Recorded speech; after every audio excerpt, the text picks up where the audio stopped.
Today is the 19th of Tammuz, the 28th of July.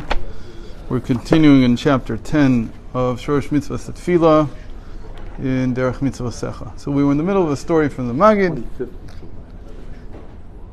25th of July. Sorry, I said 28th. Yeah, you're right. So we were in the middle of the story with the Maggid, and the story was that he met his childhood friend, and he was davening, he was praying for a long time, which is not the way that people who learn Kabbalah daven. They pray very quickly, in spite of having 60, 70, 80 pages of intentions to go over. They basically just look at it, they finish. And so the Maggid asked him, so what do you make your living from? And he said, I go to the fair every 2 months in Leipzig. To this day, it's the big fair city in Germany. And so the Maggid says, I have a proposition for you. Instead of wasting all the time going back and forth, 2 weeks and being there, and if you stayed home, and you know the way well enough, you could just think it. And think as if you went, and think as if you were there, and you did all your business, and think as if you came back. Because he laughs at him, he says, what do you mean? But I need the parnasa, I need the money. So the Maggid says, davening is the same thing. You can't just go through it in your head. You can't just have the intentions in your mind, just quickly go over them. So we said it's abstract, but it's not just an abstract representation of nothing. It's an actual business. You have to put yourself into it. You have to actually dedicate the time to go there. So it says everything that the Kabbalists describe is like a map, but it's a map of the soul. It's a map of your experience. No, but you can't. Nobody can do it this fast. Which means that they're just looking at the map. They're not going there themselves. So the map here we'll see today in chapter 10. He explains what this is a map of. It's a map of our souls. That's what it's meant to do. It's meant to give us. What does the Kabbalah mean? Make it first. Sorry. He said in Kabbalah we learn. Okay. Davening is fast. Not like he's doing this all. No, so the those who are called mechavnim, the ones who daven with intentions, who pray with intentions, they only look at the map. They don't go there.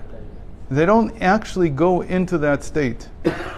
It's like a story that they read very quickly, and then it's a map. Again, the best parable in the end is that you have a map versus actually driving somewhere. So on the map, you can take a 2,000 mile road trip in 3 minutes, in a minute. But if you actually have to go there, it takes a few days. It's something completely different. And that's what he said to him. Chassidus takes that roadmap and it actually translates it into actual states of the soul.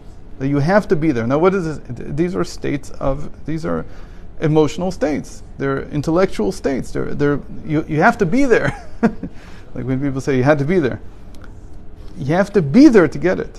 Otherwise you're just looking at them. Otherwise you're just looking at the owner's manual. You're not doing anything. And you have to create this in the soul. So that's what he's going to explain to us now. And he said, and he gave us, he started with this question. Again, since our intent is only about the infinite light, and we want to bring, in this case, he brought the example of through wisdom, we want to bring it down into understanding, and now Yotzei Mi'eden, everything you explained. And now he's going to give another example. שהעניין שהאור אינסוף המלובש בזי, הערב יתגלה בנוקבה, ומנו ימשך לו למטה בעולמות ביאה, מקבלים ממנו. The same thing is when we think about the light that's in Zera Anpin, the small countenance, and we bring it down into the feminine counterpart. And it's all in order to populate the lower worlds, creation, formation, and action. So since that is what our intent is, so he goes back to the same question. Why don't we just do this in our thought, talking about the infinite light? Bring it straight down. Why do you have to go through this whole distance that you have to take? Or the same way, we could ask even on a map.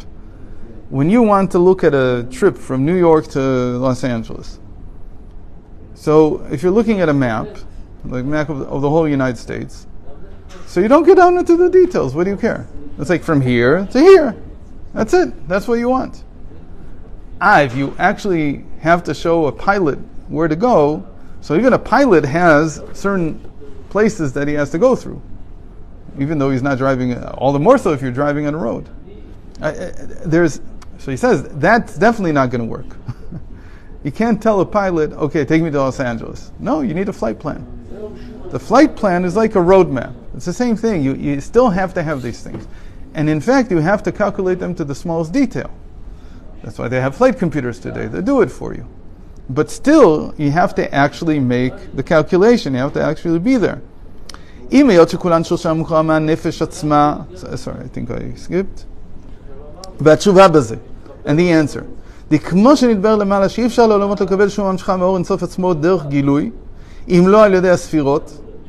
the same way that we said that nothing from the infinite light can be contracted down into our physical world, to come down into a way that we can access it, that we can have a connection to it, because we're finite, without the sfirot. Because if the infinite light of God itself, God's infinite revelation, were to shine here at this moment, we would all we would not exist the way that we exist now, if we would exist at all, because we don't have a vessel that is so infinitely big. In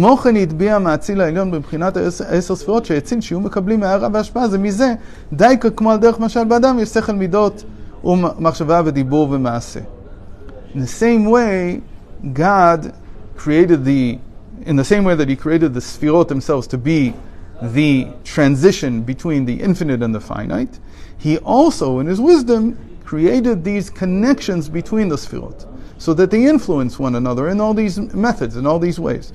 And again, the way to understand this is in the same way that between New York and Los Angeles, there is the Mississippi. What's it doing there? Why does it have to be there? Why do I care? There has to be the Rocky Mountains. Why? What's going on? Because that's how Hashem created the world.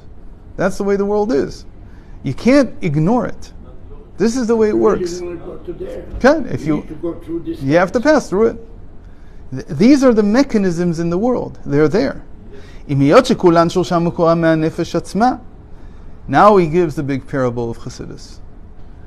This we haven't said yet. Now this is you could say this is the essence of all Chassidus.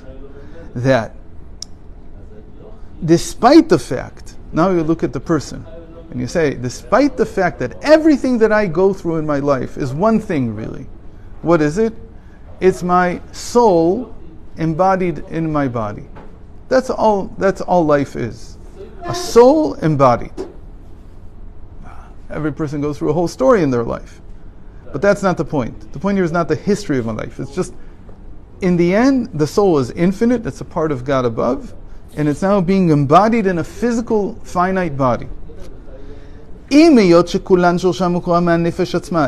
all the faculties that I have, my intellect, my emotions, my actions, everything comes from one place, my soul. All the energy for all of that, for thinking about math, reading, talking, sleeping, eating, digesting, everything comes from one place. All the energy comes from one place called the soul. The soul in that sense is infinite. דייקה נמשך אור הנפש בעמידות לזככן ולתקנן, ולא יומשך מהנפש בעמידות שלא על ידי אמצעות השכל. Still, the wisdom of God made it so that when this soul has to appear as the power of my speech now, my eyesight, whatever it is, it cannot appear without being embodied in a particular way. And what's that way? It has to go, first of all, through the brain. If the power of the soul does not go through the brain first, it won't appear anywhere. In other words, if a person has his brain is dead, nothing works. It doesn't matter that everything works. Nothing works. Why? Because that's how the soul operates. First, it has to embody in the mind. The brain has to have autonomy over the body, and then the body can act. What? You see a lot of people doing things without the brain. No, they're doing it with the brain. They're just not thinking. They're not consciously thinking, but it still has to go through the brain. And the proof is that if you kill their brain, it doesn't matter how healthy they are, they can't do anything. So that's how it works. It first has to go through the brain, then it goes through the other faculties. And there's a whole, and this is what Chassidus is. Chassidus is the study of this anatomy of the soul. How does the soul embody in the body? How does it work through the body? That's what the study is of. And the great thing about it is that on the one hand you can do this without a laboratory, because if you're very smart like the Rebbeim are and very self-aware, you can see how it works yourself. But then there are also certain limitations that you need to have a laboratory for. There are certain things that we've discovered over the years that are interestingly sometimes even better explicate what Chassidus meant. But the root of Chassidus is to study this anatomy, is to know the atlas of how the soul embodies in the body, how this works. How does it work? And one of the big sources is Kabbalah, because Kabbalah does exactly what it does. It just does it in other terms. It doesn't speak in terms of the soul. It speaks in terms of godliness. So it's explaining Abba and Ima, father and mother. It's explaining Zer and Pin Venukva, the small countenance and its female counterpart. It's not speaking in language that would sound psychologically familiar. It's speaking in a different language. But Chassidus translates that in many ways, or uses it at least as a source for understanding. But really Chassidus goes back to the same source that Kabbalah uses. Where did Kabbalah learn all this from? In the end, from the Torah. Because Zer and Pin and Nukva is Yaakov and his wives. Abba and Ima are Avram and Sarah. Okay?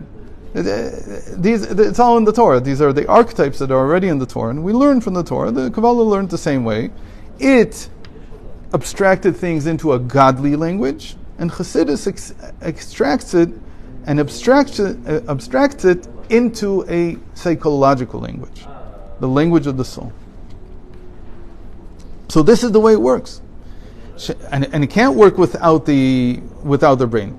You can't get from the brain to the faculties without the mind. In the way that we see, there's a pasuk that says that when a person is born, he's like a wild donkey. What does it mean? He has no control over anything. You have to teach him slowly. You bring him up. He has no control, especially over his emotions. He's like a donkey. He just does whatever comes to mind. That's how a child is. Until slowly he learns how to control them.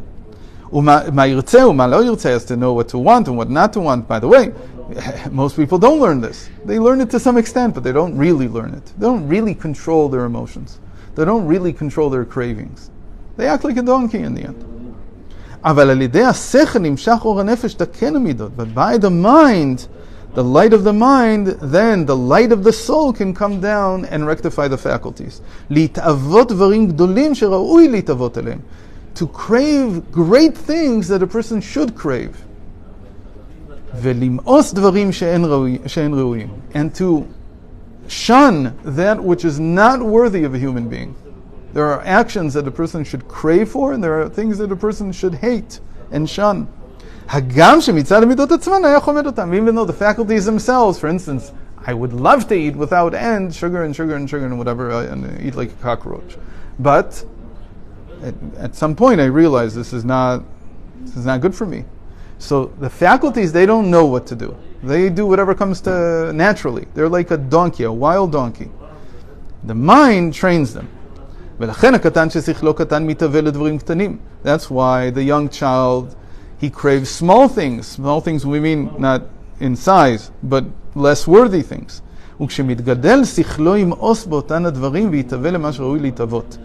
And when he grows up, he begins to shun that which diverts him. It takes his mind off what should be craved. For instance, to crave la'ava et Hashem ve'lo'avdo, to love God, to love the good, and to serve it.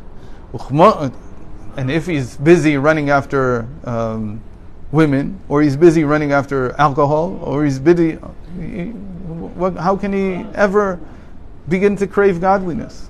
It takes up all his time. All his health is is thrown at these cravings. וכמו שכתוב, לפי שכלו יהולל איש. And as a verse says, based on his mind, will a man be exalted? Will he be praised? You praise a person based on his mind. And mind here doesn't mean how many books he's read. It means how much control he has over what he holds to be valuable in life. That's what it really is. וכן על דרך זה על ידי המידות מקבל המחשבה שאי אפשר שיחשוב באיזה דבר בלתי שיהיה לו איזה חשק ורצון במחשבה. There's also thought, not just mind. This is already a technical explanation. It says you can't move your hand to take something that you crave without first thinking, without the brain giving that command. The hand can't move itself. So the eye has to see, the brain has to process, the hand then moves. There's an order to all this. Regardless of what you're going to use it for, whether you're going to use it for bad cravings or for good cravings, there's how this whole machine works. And likewise speech has to receive from thought. And like you said, people speak without thinking. So what do we understand? There's two types of thought. There's thought where you actually are aware of what you're thinking, and there's thinking where you are not aware of what you're thinking. You can speak nonsense. So we know that today we call them at least Kahneman, because he spent his whole life, he received a Nobel Prize for it in economics, passed away a few months ago. So he wrote this book called Thinking Fast and Slow. So he calls it System 1 and System 2, but it's been known for 80 years already. But in Chassidus this was always known, because there's a whole Maimarim talking of the whole essays talking about the two different systems of how a person speaks. That you can speak and think without thinking. What does that mean? You've got to be thinking, because the brain has to work, otherwise you can't do anything. But the brain is working on what we call the System 1, the quick system, the one that you're not aware of. It's very intuitive. It's what people call intuition. So some people's intuition is very good.